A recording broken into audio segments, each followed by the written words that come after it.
the Carter Scott's team. Marco, thanks again for joining me on this week's LM Know. How you doing today? I'm doing great. Honestly, I feel like after work, one of the best things you could do to cleanse your mind is just go in on some people's fantasy football teams. And I think that me yelling at Jack for not setting his team profile pick was the perfect way for me to just cap off this afternoon. Hey man, who needs therapy when you have ranting about Jack Ponks? I have LM note interviews, exactly. Yeah. So you are off to a 3-0 start this year, and you're pretty firmly set in second place. How important was this like fast start for you guys this year? So honestly, for me, it comes down to what I have remembered in all of these previous years in the SFFL, where like I think I went 4 straight years losing week one, and so I just kind of had like started to just deal with it and with like starting off low, and then I've been the epitome of mid basically for the next couple of weeks usually. It takes me a long time for me to usually get going. So being able to start out at 3-0, it truly does mean so much. But at the same time, I feel like being in this division that currently has the only other person that has started 3-0, as well as Joe, who I believe his seeding is at four or Yeah, I think you're five, right. and then Nolan is right behind at 7. It feels like I'm running with wolves, and it just means I have to keep going. I like it. I like the mentality. What has been your biggest surprise this year on your team, whether that's welcome or unwelcome? Definitely Malik Neighbors. I drafted that guy thinking that he was more of a dart throw than anything. So I know that might make you sick to hear that because you really wanted him. And I more so took him as like, yeah, he should be good, I think. I didn't think I'd get him. And then he falls to me. So I was like, fuck it. Like I need to load up on wide receiver anyway. So I cannot believe some of the catches that he makes. I cannot believe the routes that he runs. I mean, people in the fantasy and just football community in general are just absolutely geeked about this guy. And I thought that everyone would be talking about Marvin Harrison, of course, or Rome Odunze, like the other two rookies that were drafted. I think it was both. They were all top 10. Yeah.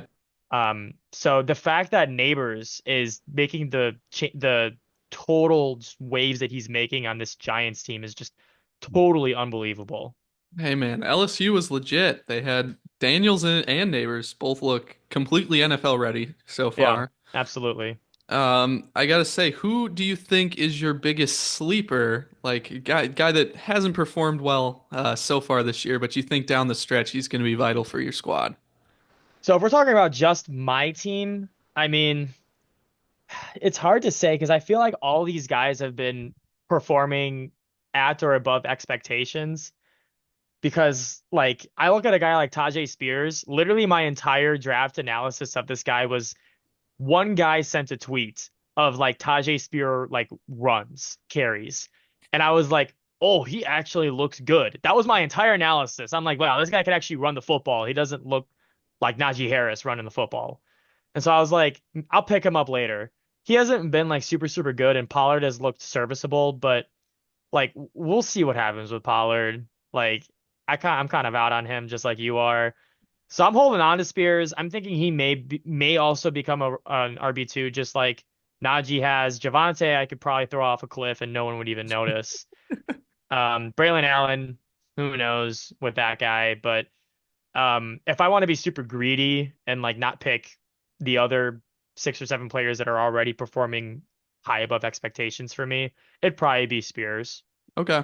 I loved the Spears pick. I'm a big fan of him. We have him in the Dynasty League. I Nice. got him as a rookie. Super pumped. That said, you tease your biggest sleeper in general, not on your team. Who do you have that off rip? I could hold up. I could look it up really quick because there's a couple of guys that I feel like I can definitely see popping off later in the year. I don't know if I want to like verbalize this off the rip because then people are going to be in my ear about Oh, let me trade for you. Let me get neighbors for him. Dude, I had so many people asking for neighbors in the past couple of weeks because I had him on my bench and they're like, "Oh, you obviously don't need him." I'm like, "Can't a guy just have bench pieces? Like one of these guys probably gonna get injured anyway." And then Devontae Smith got murdered that one time. Yeah, Anyway, let me see. I'm gonna look. I'm gonna scroll to like the 20 to 40 range on wide receivers and just pick out a name that pops out to me. sure. I think Brian Thomas. He's also a stud. Now, of course, we can talk about how bad the Jaguars have looked, but I would say the only player that has looked good on the Jags in terms of like actually being explosive, like, I'm not talking shit about ETN, but I mean, Brian Thomas Jr. might be the best looking player on that offense. So I would say if rookies typically, if you hold on to them, they will reward you for holding on to them. I think he can be a guy for sure. Yeah, I think you're right. And maybe Ty's learned his lesson after dropping rookie HN last year. Yep, Uh, exactly. And I will say on the running back front, it's always tough to find a deep sleeper for running backs. I mean, I already mentioned Spears, and he's all the way ranked at 40 for ECR on rest of season. But I mean, you got Brian Robinson. He is probably going to be a super serviceable RB2. Devin Singletary has looked pretty good as well.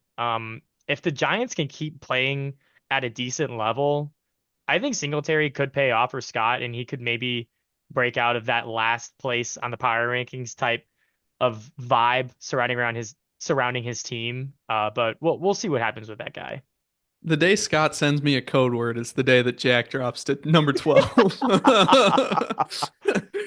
I love the bias. Hell yeah. So you've got one ring mark, and unfortunately, it's not the one that matters. Yeah, What makes this year different? Why should the rest of the league believe that this is the year where you're a real threat to take home some hardware? you know what's funny? I went over to my family's place yesterday, and my dad, after being in his league since 2008, he's been in this league for forever. He's been in the Super Bowl 5 or 6 times. He finally got his name on the trophy, and he has it proudly sitting at the top of his it's in the kitchen actually. And I looked at it and I had this moment where I'm like, man, how great would it be to see 2024 Posh Allen after last year when I thought it should have been 2023 Posh Allen? Man, it gets the fire going. Nothing matters more than getting your name on the stupid trophy. And so I feel like after the year that I had last year, where I feel like I learned a couple lessons, I feel like I got a taste of what it is like to actually make a run in the playoffs, and I was freed from the ties of the South Division where I did not make the playoffs at all during that 3 year stint. And I've made the playoffs every other year that I haven't been in the South.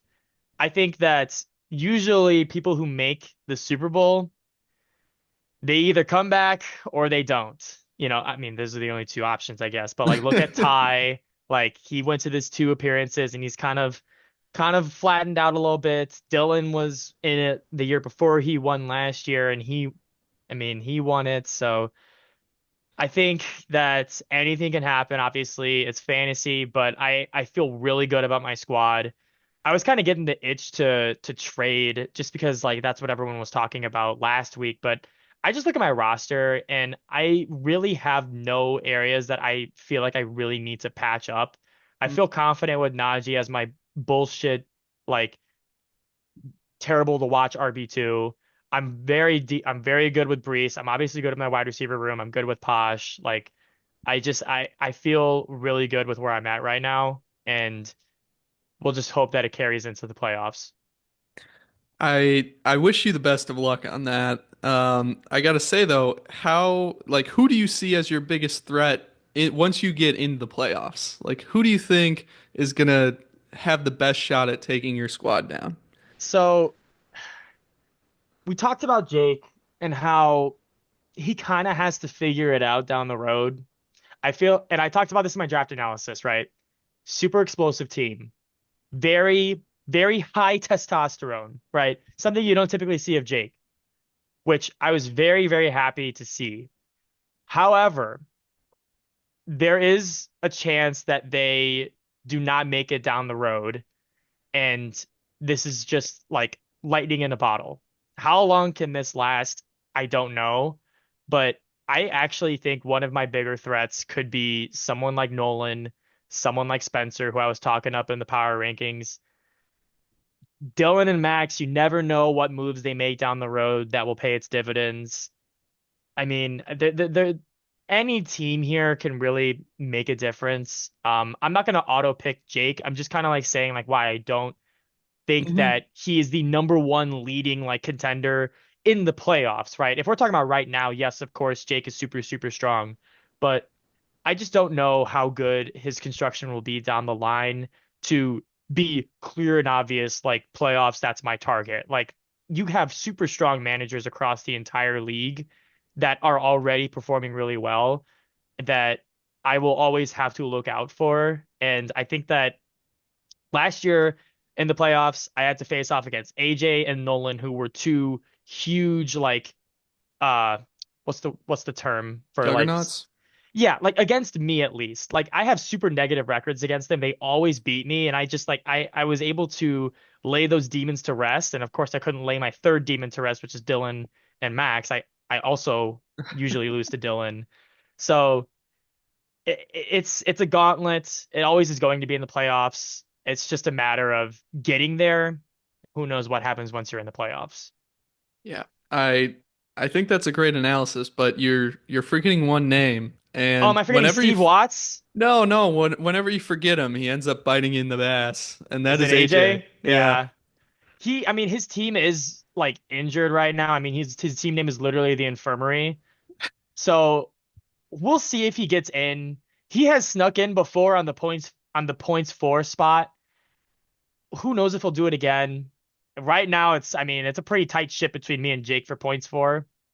So we'll see what happens. I mean, at the end of the day, it's the points for it's the highest points for outside of the playoff teams. So it's a wild card spot for a reason. Who knows who can make it and who gets hot at the right time of the year.